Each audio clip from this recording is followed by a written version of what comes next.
Hello everybody. Today we're going to talk about 5 things that you can do today to be better with money, to improve your financial health and change your financial future. So first, I want to give you guys a little explanation of why I'm making this video and why I started to study money, how to make it, and how to keep it. About 1.5 years ago, my father passed away. He left this world and he did not leave a single thing except for his debts and his body, which my sisters and I had to pay to have cremated. And this isn't because my father was a bad person, but he grew up poor, around poor people, and he didn't know how to make money, how to manage money, how to make his money grow. He worked as hard as anybody else, but he had nobody to teach him these simple principles. When I was faced with this situation and I had to find a way to come up with some money that I did not have to handle my father's death, I decided then and there that I was not going to leave my son in that situation. And when I leave this world, I'm going to leave my son with opportunities, with hope,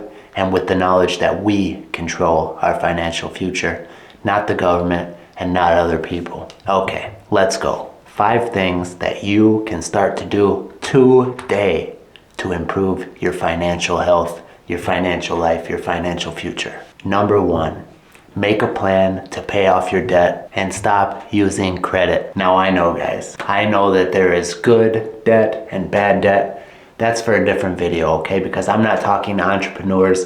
I'm not talking to people who are trying to become real estate moguls, okay? I'm talking to your average parents, your average hardworking people who are just trying to make a comfortable, healthy, and abundant life for their family, okay? So if you want to learn more about good debt and bad debt, go read a book by Robert Kiyosaki, okay? This video is not for you. And for business people who already have a big business and know all about leveraging debt, they don't need a video like this. So I'm not talking to people like that, okay? I'm talking to people like me who are parents, who are brothers and sisters who need to take care of their parents, all right? Normal people who work hard and want to learn how to be better with their money. That's who this video is for. And for people who are watching this, stop using credit. Do not buy things that you cannot afford to buy with cash. Credit cards are destroying your financial future. The average interest rate for a credit card is 24.6%. Every time that you swipe that credit card, you are robbing your future self. Number 2, start eating at home the majority of the time and eat real, healthy food. Now, people say it is cheaper to eat junk food, but the reality is that it's not. A frozen pizza here in the United States can cost between $5 and $12, and the average trip to McDonald's costs around $16. For that same money that you spend on food that is not even going to nourish your body and give you what you need to be healthy, you could have bought 2 pounds of chicken, 5 bananas, and a bag of rice. Which one of those sounds like the better option? Also, one more thing that I want to add on this point, health is wealth, guys. As you're working on your financial health, treat your body and your mind with respect as well,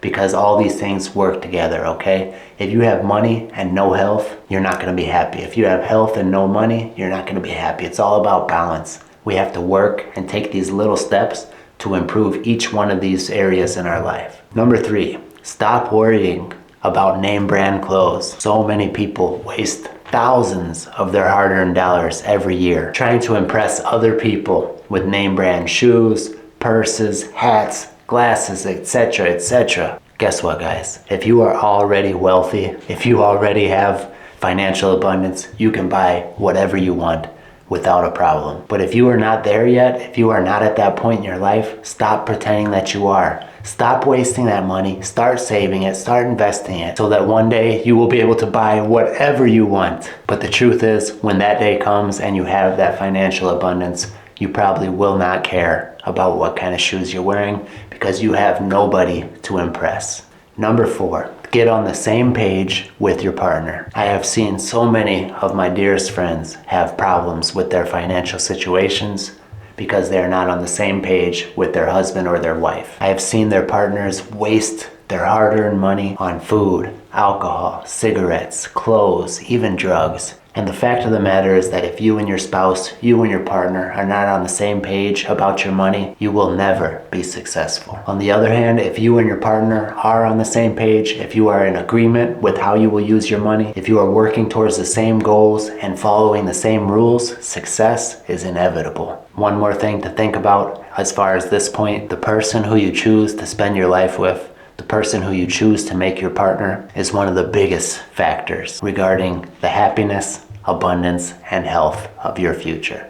So think about that when you're choosing a partner. And number 5, the 5th and final point that I want to express to you guys, pay yourself first.